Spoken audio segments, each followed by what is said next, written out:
Well, thank you very much for the comments from both of our friends there. Let me respond to some issues that our first friend raised.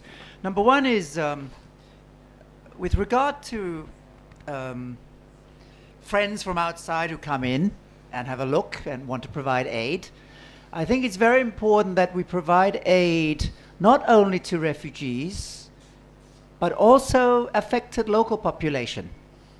And that is the experience of Thailand. I was on the border many years ago with the Cambodians. And if you provide aid only for the refugee or displaced group without taking into account the affected population around, you get lack of empathy, antipathy towards the affected refugees.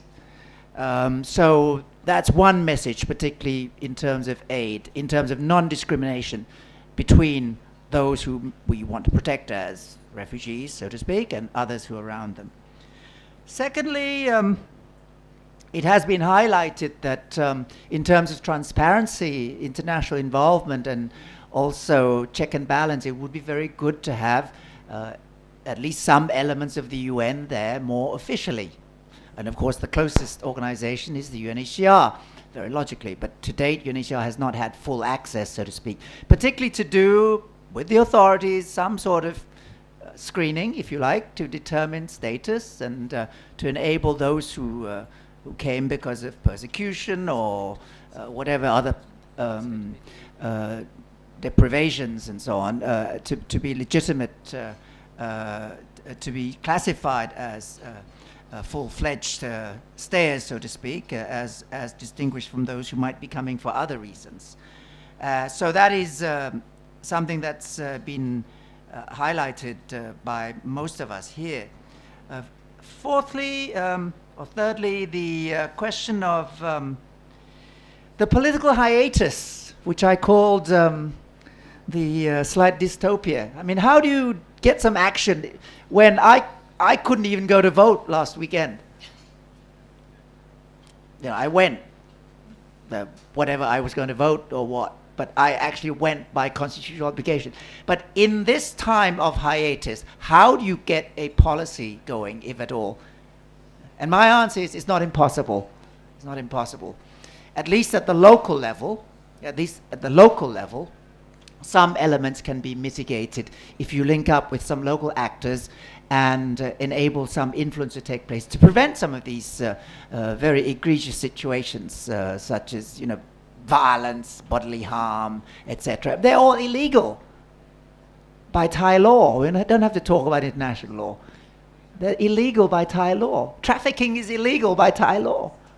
Bodily harm is illegal by Thai law. And somewhere locally, you will also find some good officials. Nothing is monolithic, even in times of political hiatus, eka, dysfunction. And then fifth, I think the involvement of the community is very important.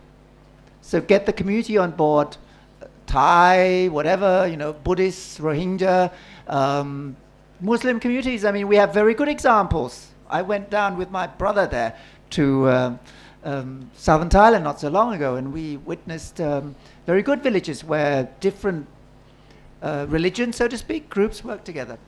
So it's not impossible, and those are a mainstay very often for local action, even when politically at the top you have some sort of dysfunction.